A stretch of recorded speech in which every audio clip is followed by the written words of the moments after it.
Check. There it is.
You got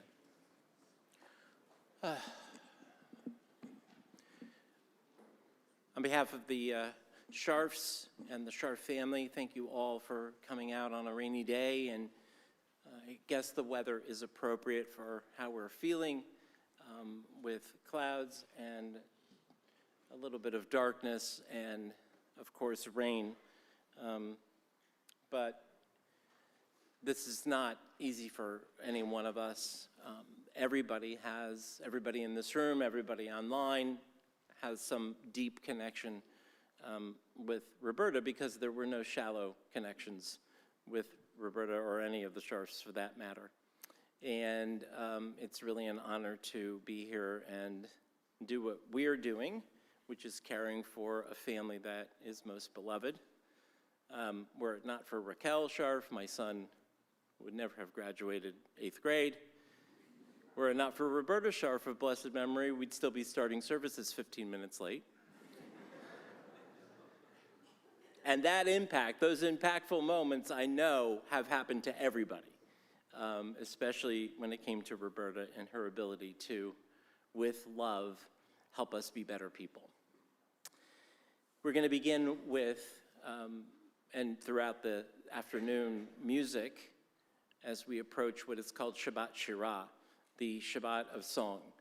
This week's Torah portion contains the Song of the Sea, and so that will be, I know, a theme throughout, as it was so befitting Roberta's personality, to sing, to dance, to pray. All aspects will be part of our service today. We begin with the words of the Israeli poet, Yesh Kochavim. There are stars up above, so far away we only see their light, long, long after the star itself is gone. And so too with people that we loved, their memories keep shining ever brightly though their time with us is done. But the star that lights up the darkest of nights, these are the lights that will guide us. As we live our days, these are the ways we remember.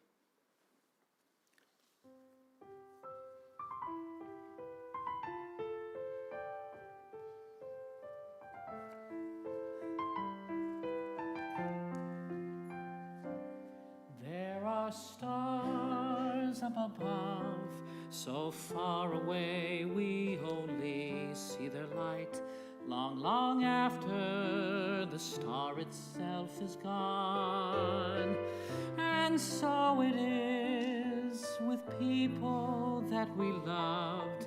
Their memories keep shining ever brightly, though their time with us is done.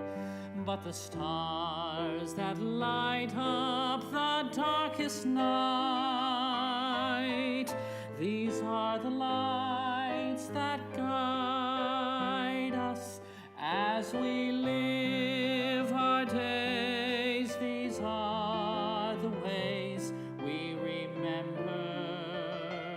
We remember as we live our days. These are the ways we remember.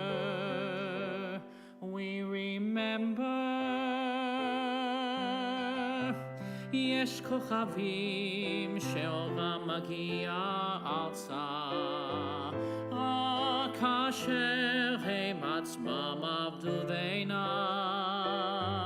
יש אנשים שזיו זכרם מאיר, כאשר הם עצמם אינם עוד בתוכנו. אורות אלה המבהיקים בחשכת העיל. As we live our days, these are the ways we remember. We remember, everyone, as we live our days, these are the ways we remember. We remember, let's remember, we remember. Amen.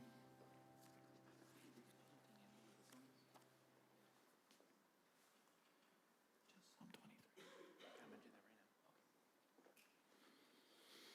3,000 years ago, King David, who was both a singer and a dancer and a poet, wrote in his final days the entirety of the book of Psalms. And in Psalm 23, which we may know as the psalm that you read at a funeral, he probably did not intend in writing it for it to be called that, but rather to remind us that even in the valley of the shadow of death, there is nothing to fear. In fact, all ahead of us is what we face. And we face the world to come, the Olam Haba, as a reflection of the lives that we led. And so Roberta Scharf has nothing to fear as we facilitate this moment, this liminal space from here to there with her and for her and beside her family. So the 23rd Psalm, first we will hear the words chanted, and then together on the handout sheets, read together. Mizmor leDavid, Adonai ro'i lo echzar, binodei sheyar b'tzeini, al mei menuchot yenahalein, ya nafshi yeshovev, yanecheni v'magalei tzedek, leman shemo, gam kielech begeit salmavet, lo irara ki ata imadi, shivtecha umishantecha, hema yenachamuni. Ta'aroch lefanai shulchan neged sorerai, Dishan tava shemen roshi, kosi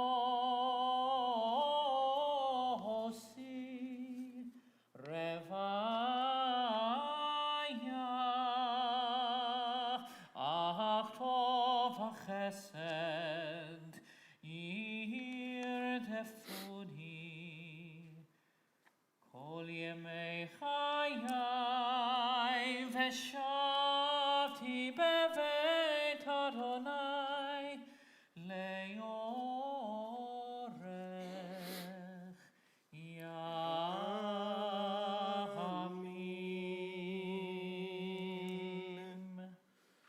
The Lord is my shepherd, I shall not want. He maketh me to lie down in green pastures. He leadeth me beside still waters. He restoreth my soul. He leadeth me in bright paths. Yea, though I walk in the valley of the shadow of death, I shall fear no evil, for thou art with me. Thy rod and thy staff, they comfort me. Thou hast set a table before me in the presence of mine enemies. Thou hast anointed my head. My cup overfloweth. Surely goodness and mercy shall follow me all the days of my life, and I shall dwell in the house of the Lord forever. Amen. His son, King David's son, King Solomon, also wrote for us words of comfort and poetry, and in this proverb shares the attributes of an Eshet Chayil, a woman of valor.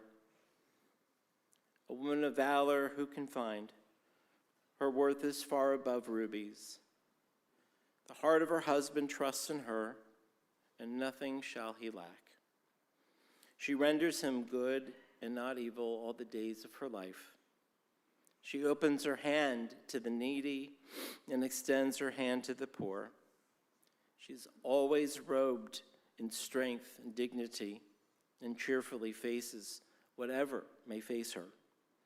She opens her mouth with wisdom.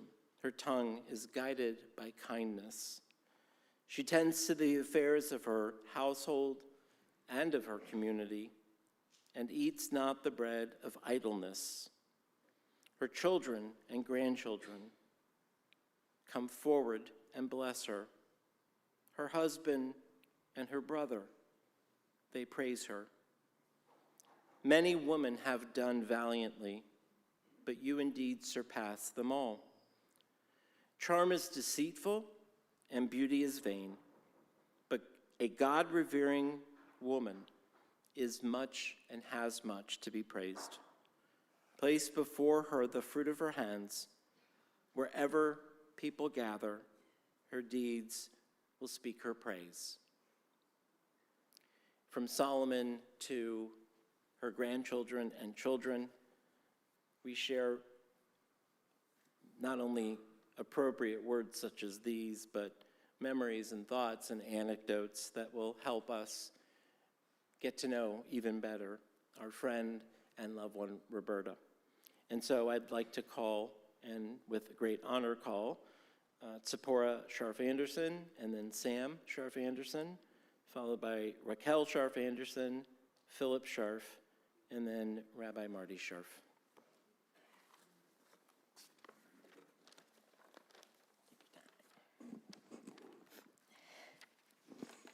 It's a world of laughter, a world of tears. It's a world of hopes and a world of fears. Oh my gosh. There's so much that we share that it's time we're aware it's a small world after all. Within the past week, it has become incredibly clear that this phrase from one of Bubby's favorite rides at Disneyland is remarkably accurate. We in the Jewish community live in a small world. So when someone who has had such a beautiful impact on so many moves on to the next world, the impact reverberates. Excuse me, let me open my tissues. Got it. My grandmother, my Bubby, Roberta, was one such person. One of the brightest lights I've ever met. There wasn't a problem she couldn't solve. She was incredibly creative and incredibly talented. She was a role model to all, although she sometimes drove me crazy. Our similarities are something that I will treasure for the rest of my life. Her kindness, which all here can attest to, is something that is a rare gift in life. I am so glad that I was able to share her with all the people she practically adopted over the course of her travels. Now I'd like to share a piece that I wrote for my grandparents when I was a child that Bubby loved to read to me every time I visited. At the center of where two streets meet sits a house filled to the brim with love. In the front yard, there is a large Palo Verde tree, native to the soil of the land. It shades the home from the sweltering sun. The tree has deep roots, much like the pair of people who live inside. The couple shelters family, friends, and strangers with their compassion and care. The home is never quiet, yet some days it seems like the most peaceful place on earth. Kind, cunning, witty, and strong, the woman influences subtly all those with whom she interacts. Boisterous, funny, and giving beyond measure, the man complements the woman perfectly, as they are soulmates. Learning from their experiences together, the couple embody wisdom and empathy, making the space in which they live exude warmth. I have been enveloped in this environment since my birth. Stepping inside, the unpretentious decor makes any visitor feel safe. Pale yellow paint and beautiful, colorful artwork adorns the walls, while photographs of travels and loved ones make every guest curious to the stories that lay behind them. Incredible storytellers, the couple, often treat guests to hours of laughter as they retell their journey through life's ups and downs. One does not leave the space without a smile and without comfort filling their heart. Gifts abound from the couple in the form of time and attentiveness, never turning the stranger away. Simple lunches to festive holidays often involve newcomers and old friends alike. This beautiful place brings completeness not only from the endless blue skies that hang over the desert, filled with cacti and small critters surrounding the home, but from the natural peace that fills the inside of the walls as well. This beautiful place is not about buildings or nature, but about the spirit that fills the couple and how it exudes from them with grace and love. Perhaps that beautiful place is not cemented in that spot, but is wherever they are. When I am there, I am surrounded by it.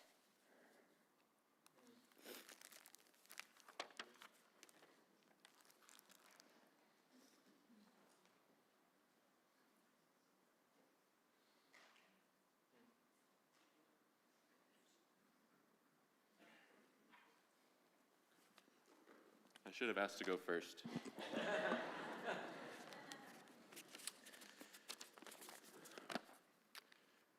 It all comes out in the wash. This is the most important lesson that my bubby imparted onto me. It is what will help me get through the toughest times in my life and what has already helped me see the positive in any seemingly negative situation I face. That's what my bubby was best at.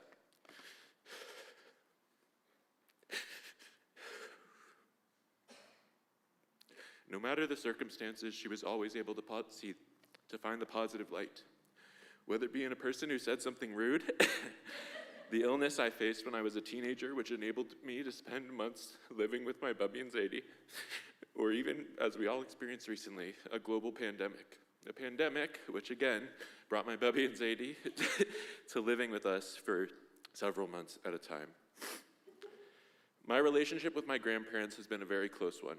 My earliest memories come from watching home videos and looking at photographs of the time my family spent living with my bubby and Zadie when my sister was born and we had first moved to Scottsdale. I was then lucky to spend the next 13 years living just miles away from my bubby and Zadie. We spent many nights with my grandparents for Shabbat dinners and sleepovers. I learned what brunch was by sitting in my grandparents' dining room with family on Sunday mornings. For us, it was never something reserved for people of just a certain social class. Distinctly, family has always been at the core of our get-togethers. With that said, I'll never forget the time when my dad brought home the wrong kind of lox from Costco. Who knew there was a wrong kind of lox? Apparently there is. That's a mistake I'll thankfully never make, but for my bubby, even buying the wrong kind of lox, a shonda, was never too much of an issue. As she taught me, it all comes out in the wash. When I was reflecting on the loss of my bubby with my mom just a few days ago, we discussed how in our family, we'd never held grudges or went too long without saying I love you. I take this as another example of putting into practice how it all comes out in the wash. This way of acting makes the grief easier because I know that my bubby would know how much I loved and appreciated her. She would know how much I learned from her. I'm so blessed to have had a bubby who cared so deeply about me and who respected me just as much as I respected her. We were both able to learn from each other, and she valued my voice at the table just as much as other voices with more seniority. The lessons I've learned from my bubby and the experiences she prepared me with are too many to count. We shared a passion for canasta and more recently March Madness basketball. It was in these interactions that we were able to learn from each other and speak across our generational differences to learn lessons that would serve us in life. I would not be the person who I am today without my bubby. As I tell people the story of who I am, my story will always include my bubby. She was an educator in every sense of the word, and one whose impact knew no bounds. Nobody was a stranger in my bubby. They couldn't be even if they tried. She was willing to talk to anyone, and that's why we have so many of the hilarious stories that we have, stories I'm sure we'll share this week and for the rest of my life. I couldn't have asked for a better role model. I'm so glad that my bubby touched the lives of so many, and I hope that my life lives up to the lessons that she's taught me. I hope that I may continue to impart the lessons she taught onto others, and that her memory be a blessing for all. Thank you.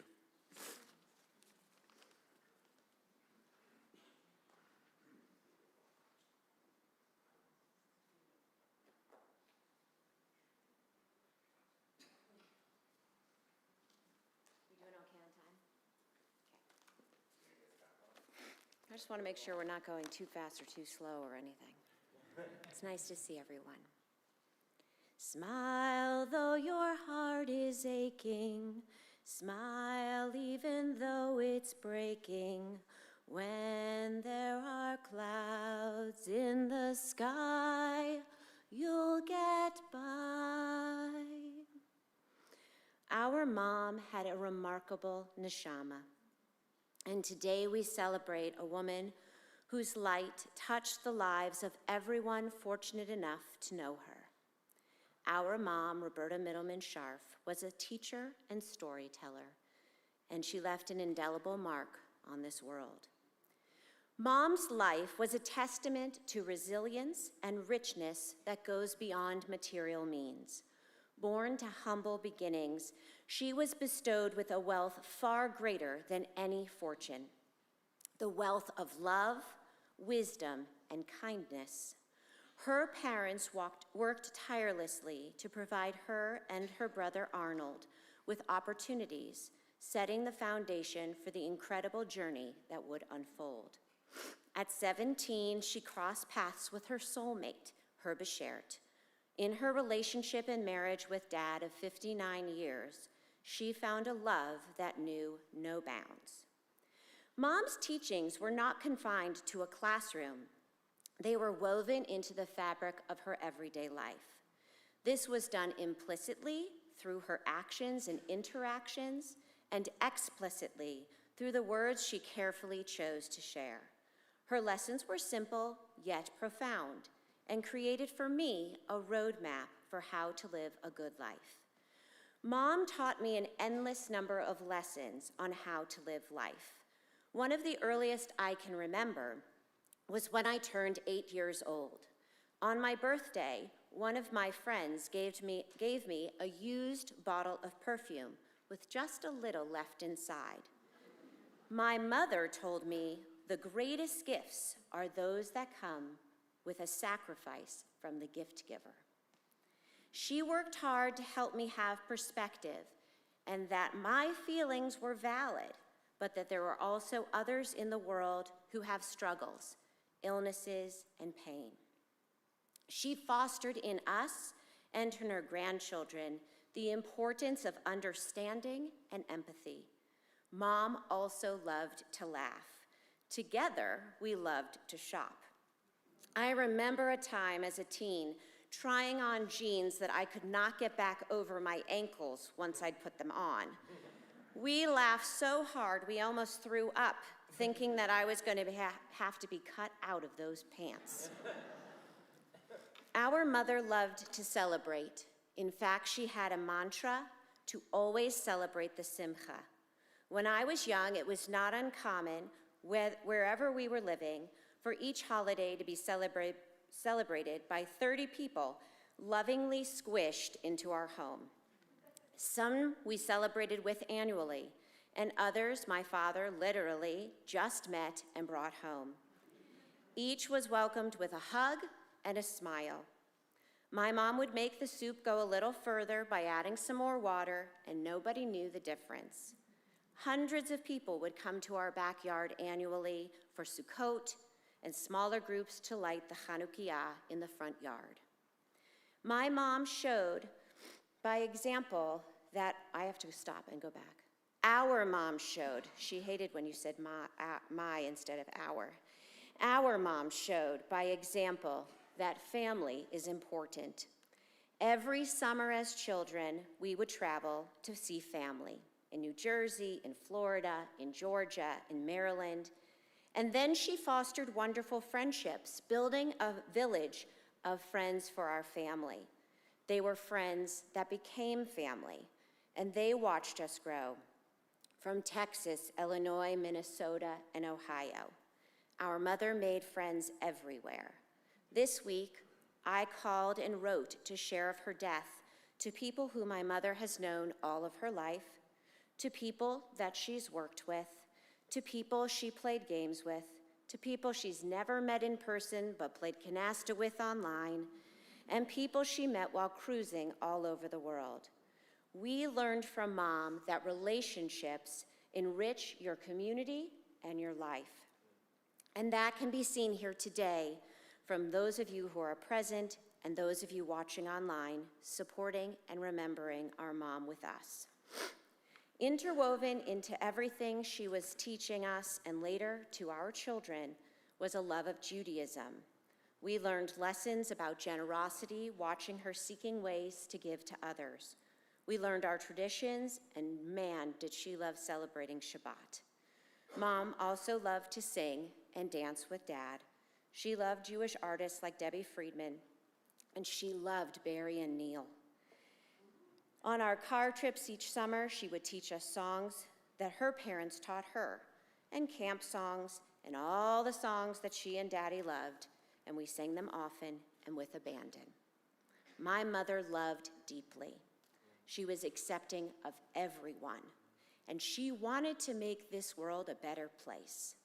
Her emotional quotient was so high that it was difficult for her to see others in pain. She gave affection freely, both through her hugs and kisses and her loving words. I know how proud she was of us and our partners and our children, because she never missed an opportunity to give us feedback and praise. As we remember our mom and our bubby, let's celebrate the beautiful tapestry of lessons she wove into the lives of others. Let's do what Roberta would want us to do. Let's take the scenic route, and let's give others the benefit of the doubt. In her honor, let us laugh, smile, and sing often. May her memory continue to inspire us to live lives with the same passion, kindness, and love that defined hers. I love you, Mommy. Thank you for giving me the priceless gift of your love. When you're smiling, the whole world smiles with you. When you're laughing, the whole world laughs with you. My mom would want you to keep singing. Thank you.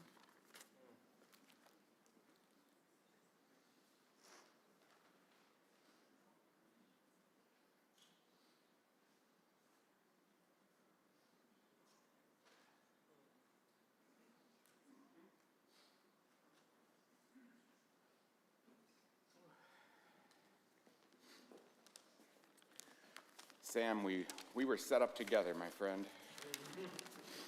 You can see that the women in our house are composed and incredible, and my dad and Sam and myself take after my dad. Probably anything from that. My mom would be so happy to see a full congregation. This is good. It's good. Thank you to Cantor, and thank you to Rob for coming to the house so much, and thank you to everyone that's joining us here. I saw people that I haven't seen in 40 years, 30 years today. So it's incredible for everybody to come out. And I have 3 minutes worth of things to write and about 30 minutes of time to fill. That's what it might take to get through this. It was March 31st, and I remember it well because the next day was April Fool's, and my mom, she'd hatched a plan. You know a lot about my mom, and we've heard a lot this week that she was a force. She also was a prankster. She was also the person that oftentimes started us in the ideas of doing a prank. And I remember this one because I laid in bed at Rush Presbyterian St. Luke's Medical Center in Chicago, Illinois, with reflex sympathetic dystrophy. It's now been referred to as CRAPS, chronic regional pain syndrome. They've renamed it to be more eloquent to the topic. And I sat in one bed as a hospitalized 9-year-old, and in the bed next to me was our new family friend, because of course, if you're gonna spend more than 5 minutes with my mom, you're a new family friend. Chris sat next to me, who'd suffered a stroke and consistently had really high blood pressure. My mom had hatched this plan that maybe we should make brown paper bag hats and switch beds so that the next day the nurses won't know who's who. Sounds like a great idea. We were always killing time. So Chris and I went about our way and making our bags, and The next morning, we switched beds, and luck was always on our side, and oftentimes luck was on Mom's side. And a brand new nurse, never had worked in our area before, walks in. Chris had the first bed, I had the second, so the nurse starts with Chris. I give my arm for my blood pressure after she asks, and puts the cuffs on, and 120 over 80, the nurse is freaking out. Chris is supposed to have a really, really high blood pressure. She goes out to the desk, gets all the other nurses, you guys have to come see this. It's a miracle. Chris is fine. The other nurses walk in and they see Chris's arm and they say, but Chris is black.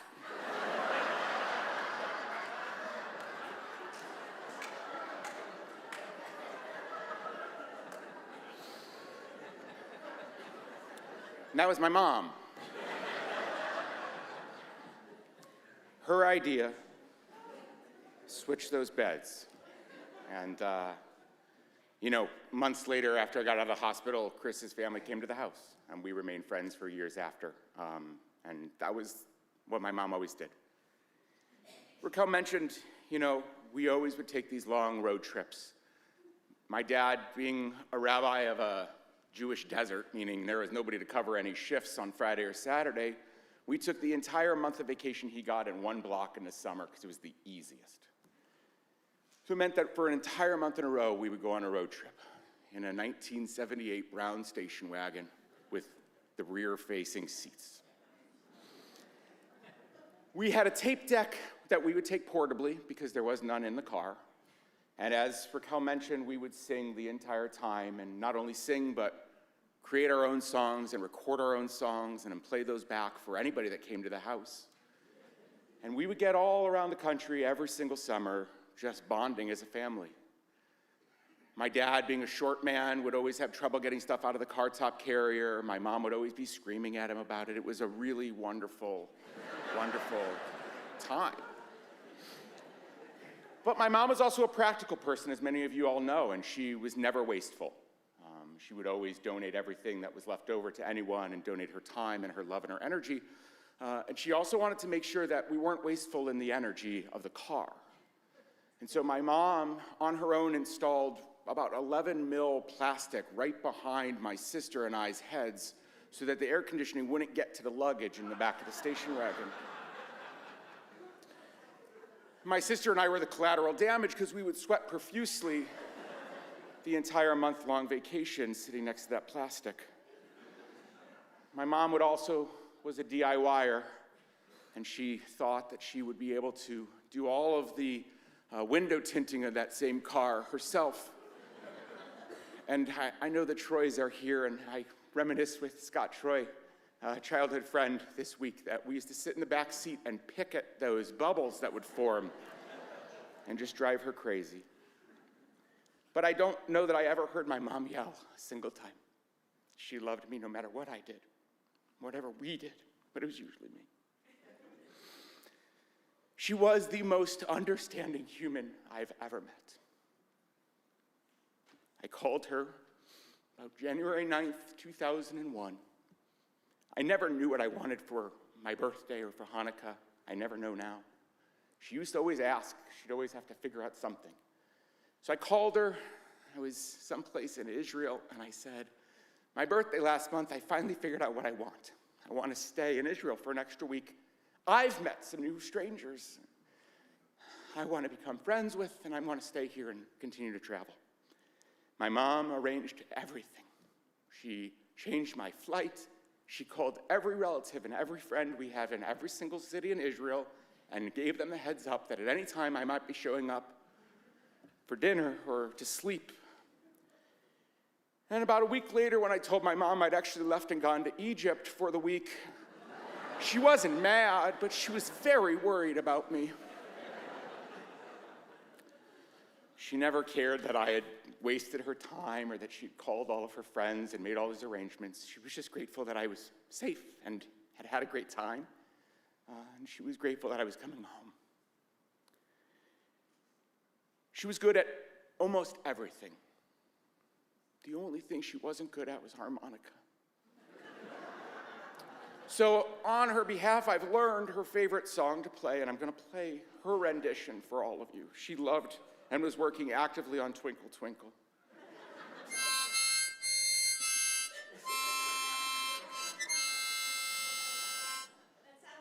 Just like her. It's the exact rendition. I'm not here to really poke fun at my mom. I'm here to make this guy down here laugh. When I was asked to speak for my father, he said, "You're in charge of making sure people laugh." Because that's what my dad always does on the pulpit. And that's what my mom always does for everyone. The happiness and joy that I know that she brought to all of you every single time you interacted with her is something that I get to take forth for the rest of my life. She was a force in everything she did, and she had the greatest smile I've ever seen. I love you, Mom. Raquel?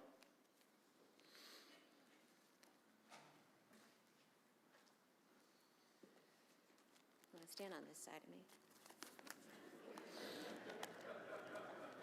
This week I noticed how much I'm like my mom. Better late than never. My dad asked that we both stand up here. These are some words that my dad wrote and asked us to share. He decided to keep it short, or we'd all be here 6 months from now, while he shared every part of the wonderful 59 years he had with our mom. So this is from my dad. Thank you all for being here today, bringing comfort to all of my family. The story begins a little more than 59 years ago on December 31st, 1964. I was 17 and walking the streets of Jersey City when the friend I was with wanted to call a girl he knew and say Happy New Year. We found a payphone on the street corner across from a fire station. He called and spoke for a bit and asked me if I wanted to talk to any of the girls at the girls' New Year's Eve pajama party. I said, sure. I spoke to 2 or 3 girls, and eventually we hung up the phone. Then he then asked would I want to go on a double date 2 days later on January 2nd, 1965. I said, sure, and I decided I would ask this cute-sounding girl, Roberta. He called back and asked the girl he spoke to, Gail, if she would like to go out, and she said yes, and then he asked for Roberta to be put on the phone. And then I asked if she would like to go out and double date with my friend and Gail, and she said yes. From that first date on January 2nd, 1965, Roberta and I were inseparable. That date became a 4.5-year relationship that culminated in a marriage on June 8th, 1969. Roberta graduated college on June 4th, and I graduated on June 7th. I'm glad you included the dates, Daddy. In those 4.5 years, we grew to love each other more and more every day.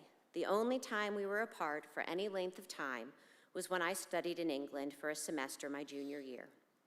We wrote to each other every day, and somewhere in our house are all the letters she kept that I wrote to her. If not for Roberta, I don't know where I would be today. She typed every paper I wrote in college, usually the night before it was due. I was a real procrastinator back then. Are you ad-libbing? Did he say that? Yeah, that's what he said. After marriage, all my papers in graduate school and all my papers in rabbinic school, including my rabbinic thesis. She was my partner and supporter through thick and thin, through good, happy times, and bad, sad times, for almost 55 years. She was truly my soulmate, and every day of those almost 55 years, we grew more in love with each other. Most of you have met her and know the person she was. I don't need to tell you all the details. If I did, we might be here till tomorrow at least. All of you, I am sure, have a story to tell about her. I will miss her greatly, and I will continue to relish our 59 years of love.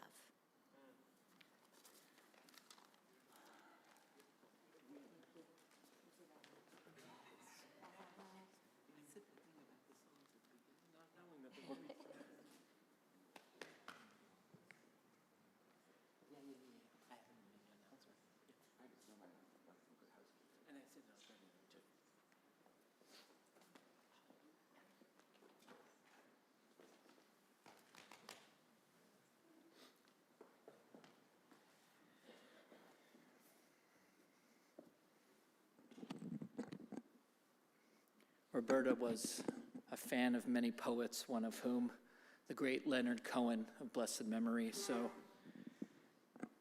this rendition of Psalm 150 was one she was most fond of, and we would love for all of you to sing along on the chorus. Hallelujah, el bekocho, hallelujah, birkia uzo, hallelujah, bigvurotav, hallelujah, kerov gulo, hallelujah, peteka shofar, hallelujah, penevel vechinor. Everyone.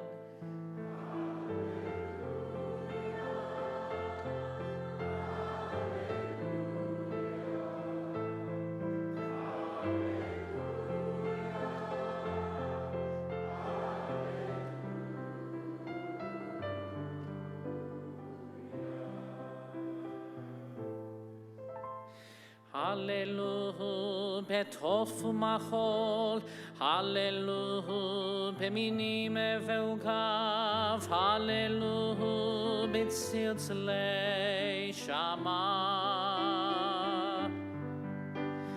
Hallelujah, betzilzlei tua, kol haneshama tehallelia.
It followed her everywhere, like a lover easing us to rest, springing from hidden places in our wanderings.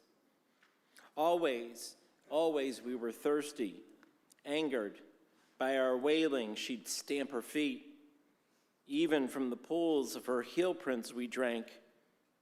Once in anguish, she beat the rocks with her bare hands, again and again weeping. Water gushed, cleansing her blood, soaking her hair, her robe. She cupped her hands and rinsed her mouth.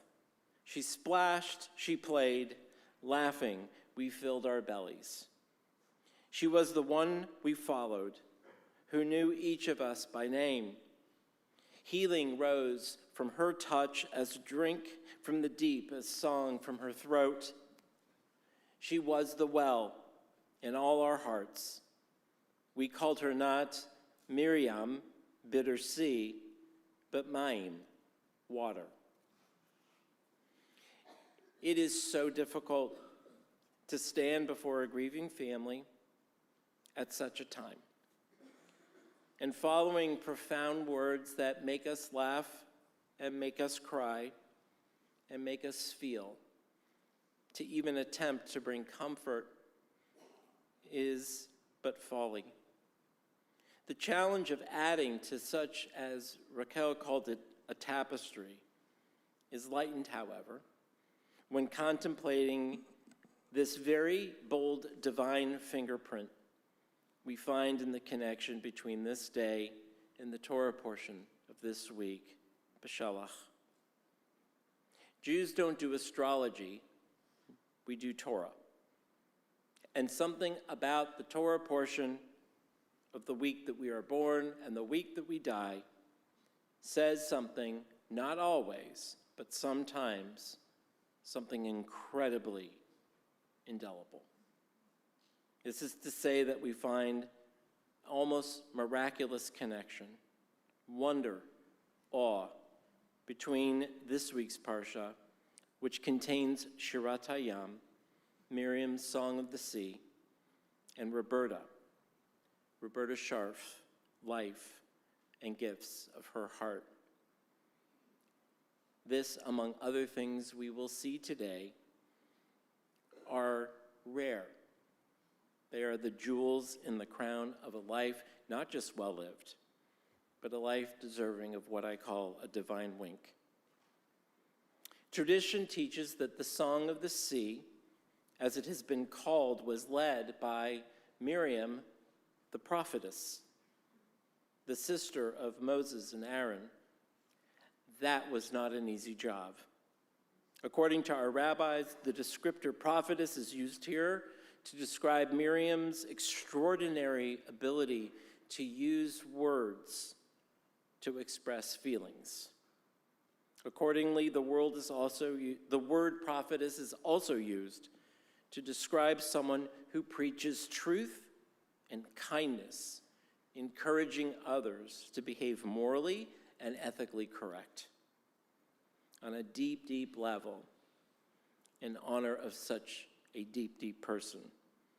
According to the Talmud, Miriam, like Roberta, was a mainstay of every tenet of Judaism that we cherish in a number of spheres. So much so that the rabbis taught there were only 7 prophetesses in all of Jewish history: Sarah, Miriam, Hannah, Devorah, Huldah, Avigail, and Esther. And that each one, both individually and collectively, correspond to the highest of the highs, the holiest of the holy, the 7 sefirot, godly attributes that we find in both Kabbalah and Torah. Those being love, might, beauty, eternity, majesty, foundation, and royalty. This afternoon, we've been so very blessed to learn from those closest, the Krovim, the close ones, the relatives of our beloved Roberta, through their words and the way that they expressed their thoughts, and in the strength that they displayed in coming up here in the first place, that it is no coincidence that there is a profound link between Roberta, her deeds, her words, her thoughts, her soul, her spirit, and those of the 7 great women of our tradition that come forth from Torah, and more specifically, from Miriam's legacy, the prophetess, and the attributes described in Kabbalah.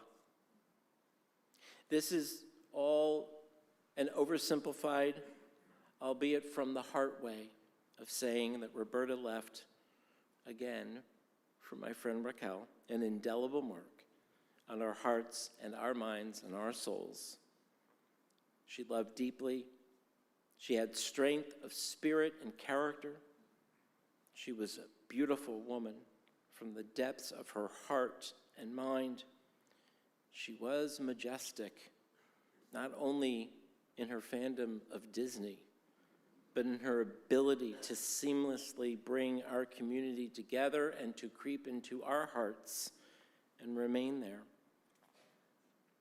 She laid a foundation of friendship no matter where she traveled, no matter where she and Marty lived, a foundation that was unbreakable, a foundation of friendships and relationships on which she built a palace, both for and with her beloved Marty, for her children and her grandchildren. She is a tough act to follow. And for those of us who are lucky enough to have been welcome inside of her heart, Roberta was the kind of person who you got close to when she gave you that little zitz. Stephen, when you say it's time for silent prayer and then you go and sit down and talk to Rabbi Keller or the board member on the bima, you send a message. I want my rabbi to join in silent prayer. Rabbis need to pray too. It wasn't the Zets that I remember. It was when she said the words, my rabbi. I always thought Marty was her rabbi. But when the day came that she referred to me as her rabbi, my heart soared. And like everybody else in this room, that was the moment. That was the place and the space when I was hers. Roberta was a prophetess of the highest order in both her acts and her deeds and in her words to express the values, the morality, and the ethics, not just of what it meant to be Jewish, but what it meant to be human. Most of all, it was how she made us feel, even when she was pulling us aside. Then we knew we were with her. And when you were with her, there was no room ever, ever for you to leave.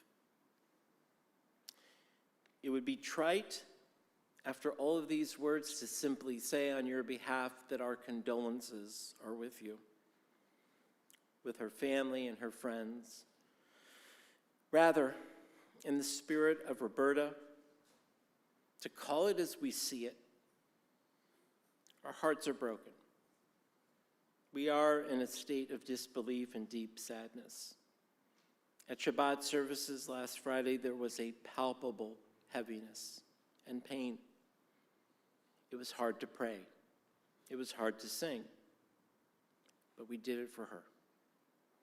Our community, humanity, was so much better, so much more compassionate and kind and gentler and soulful because Roberta walked this planet and walked in this place and walked into our hearts. And of course, because of you, Marty, having been our teacher and our rabbi and our friend. Many Rebbitzins have a hard time with such a role, but boy, did she exceed it. She nailed the job. Not only writing your papers, which, by the way, not such a bad gig, but in how she conducted herself, never, ever, ever resenting sharing you with the community. Again, that palpable sense of loss will be with us every Shabbat. We will not be in mourning, but we will be with you in your mourning, and we will feel it with you. So, as Sam stated before, we're going to do our best. The outcome may take some time, but it will all come out in the wash. Let's give you strength and love and comfort. Let's do the best that we can. In fact, let's do what she would have done.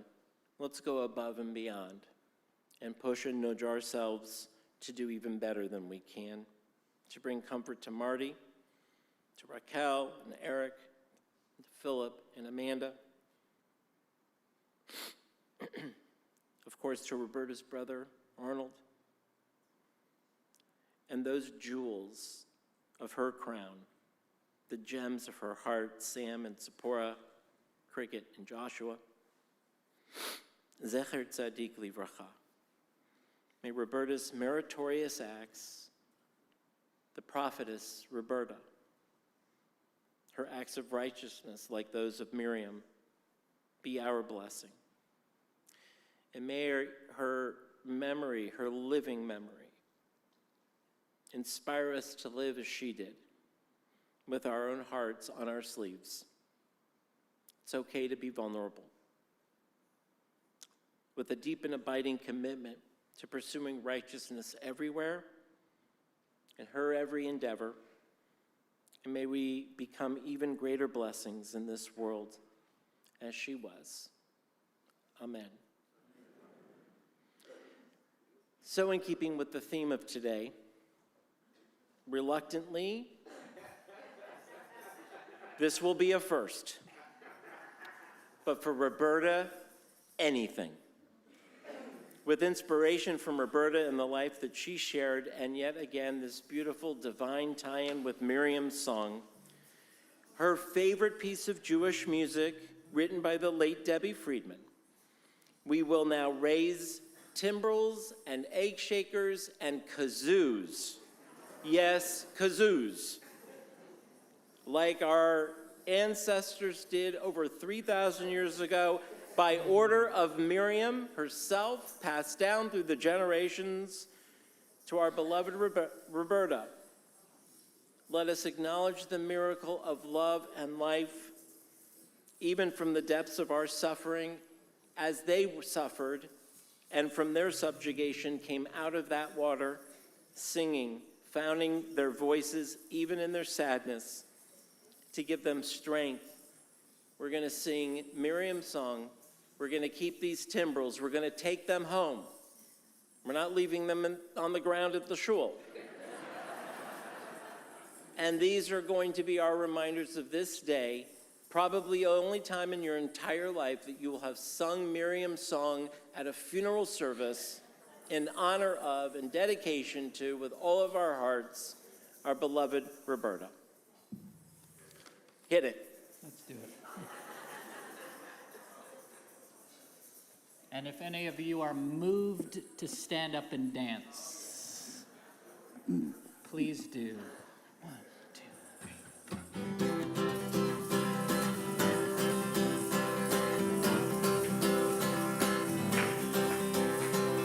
And the women dancing with their timbrels followed Miriam as she sang her song.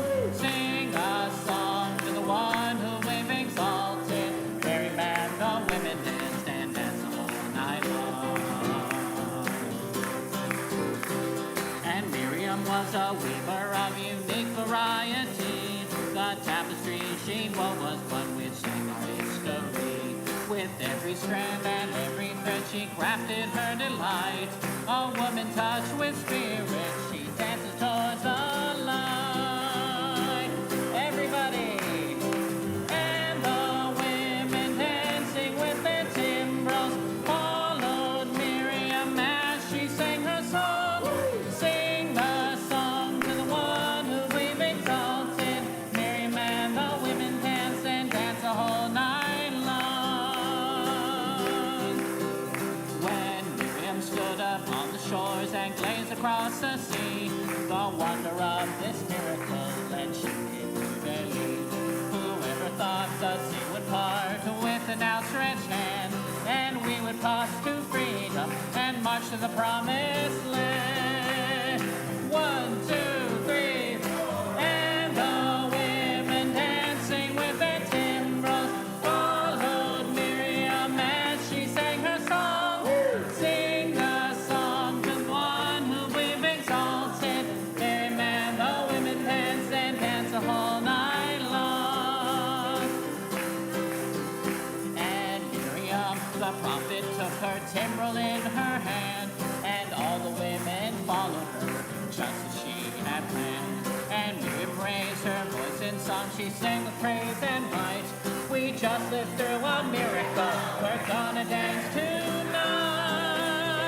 1, 2, 3, 4, and the women dancing with their timbrels followed Miriam as she sang her song. Sing the song to the one who we've exalted. Merry man, the women dance and dance the whole night long. Miriam and the women dance and dance the whole night long. Amen. Very filled. I know. Please have a seat just for one more moment. Well, you don't see that every day. Just a couple of reminders before we proceed to the cemetery and the graveside. The Scharfs invite everyone in the community. I know there was a misprint somewhere about this interment being private. It is not private. It is for everybody, if you wish to come, please join us. We'll be going to Mount Sinai Cemetery. There's no official procession. You just take Scottsdale Road until you get to Pinnacle Peak. You make a left turn, make a right on 68th where the sign is, or... Oh, thank you. There are QR codes in the lobby, and then you can... Are you really giving me alternative? Roberta, you were channeling Roberta. Yes, you were. Or you can take 56th Street to Pinnacle or whatever, but I like my way better. And now I'm confused. But we will be going to Mount Sinai for internment after our service at... Marty? Rabbi? Martin? After our service interment at Mount Sinai, we're going to return here to CBI. Everyone is, again, welcome to share in with the Scharf's family to fulfill the mitzvah of the meal of condolence. And then our first shiva will begin at first minyan will begin at 6:30 p.m. At that time, we'll figure if we should come back in here, go in the chapel, or stay where the food is. That's probably the one we're going to do. And then our Shiva Minyanim will continue at 6:30 Monday and Tuesday here. Tonight, Monday and Tuesday here. And then we'll move to the Scharf's home for Wednesday and Thursday, with the last night of Shiva being for Shabbat services on Friday. Those will also be at 6:30 p.m. For the remaining Minyanim. Friday night services are at 6:15. I'd like to ask everyone to please stand and call upon the staff from Sinai Mortuary and our pallbearers as we begin the process of moving Roberta to the cemetery for where she will be laid to her final rest.